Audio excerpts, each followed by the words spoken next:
Hi friends, అందరూ ఎలా ఉన్నారు? మీరందరూ బాగుండాలని మనస్ఫూర్తిగా కోరుకుంటున్నానండి. మనమందరం ఎంతో ఆసక్తిగా భక్తిగా ఎదురుచూస్తున్న మహాపర్వదినం మహాశివరాత్రి వచ్చేస్తోంది. సో దాని గురించి నన్ను మన ఫ్యామిలీ మెంబర్స్ చాలామంది అడుగుతున్నారు, శివరాత్రి గురించి ఏదైనా సింపుల్గా ఉండే విశేషాలు మీ స్టైల్లో మీరు చెప్పేవి ఏదైనా ఉంటే మాకు చెప్పండి, మేము చేసుకుంటాము అని. ష్యూర్ అండి, తప్పకుండా చెప్తాను. అందులో మొట్టమొదటిది మనకు కావాల్సింది ఏంటండి? ఒకటి ఆరోగ్యం, రెండోది సంపద. అయితే ఈ సంపద గురించి మనం పడరాని పాటలు పడుతూ ఎన్నో రకాల సమస్యల్ని ఎదుర్కొంటూ ఎన్నో చోట్ల ఇబ్బందుల్ని ఎదుర్కొంటూ అయినా కూడా ఎలాగో ఒకలాగా మనం మన ఫ్యామిలీని లీడ్ చేసుకోవడానికి కష్టపడతాం.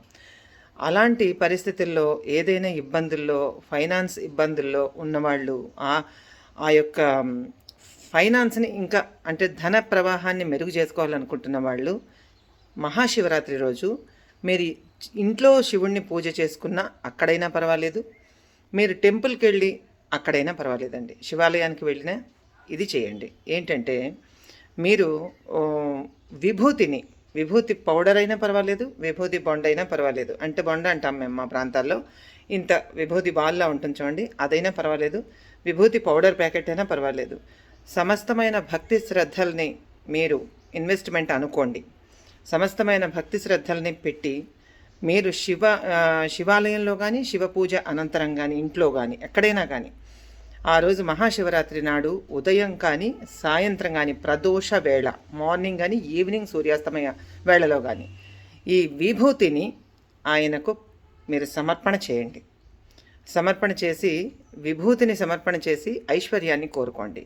ఎందుకంటే విభూతే ఐశ్వర్యం, విభూతి అంటేనే ఐశ్వర్యం. ఆయన విభూతిని మనకి ఇవ్వాలి అంటే ఐశ్వర్యాన్ని మనకి ఇవ్వాలి, మనం ఇంకా బాగుండాలి. ఆయన సేవ చేసుకోవడానికి మనకు అన్ని అవకాశాలు ఉండాలంటే ఆరోగ్యము ధనం కూడా ఉండాలి. ఎంత ఆరోగ్యంగా ఉన్నా ధనం లేకపోతే ఏ ఉపయోగం ఉండదండి, మనం ఏమీ చేసుకోలేం. అందువల్ల ఈ మహాశివరాత్రికి మీరు మిస్ అవ్వకుండా విభూతిని సమర్పణ చేసి ఆ తదుపరి కొన్ని సోమవారాలు ఏం చేయాలో కూడా నేను చెప్తాను నెక్స్ట్ వీడియోలో. చేసుకోండి. అక్కడ స్వామివారికి ప్రసాదంగా ఇచ్చినటువంటి విభూతిని ఇంటికి తెచ్చుకొని పెట్టుకోండి. రెగ్యులర్గా భక్తులు పెట్టుకోవచ్చును.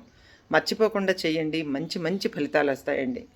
ఎందుకంటే మీరు ప్రసాదంగా ఇచ్చిన ప్యాకెట్ని తిరిగి తీసేసుకోకండి. ఆ గుడిలో ఉన్నటువంటి విభూతిని మీరు తెచ్చుకోండి. ఓకేనా అండి? మీకు అర్థమైంది అనుకుంటున్నాను. ఇది చెయ్యండి, చాలా సింపుల్, మీకు కష్టం లేదు. సో మంచి ఫలితాలు పొందాలని మనస్ఫూర్తిగా కోరుకుంటూ stay tune. Signing off. Jai Hind.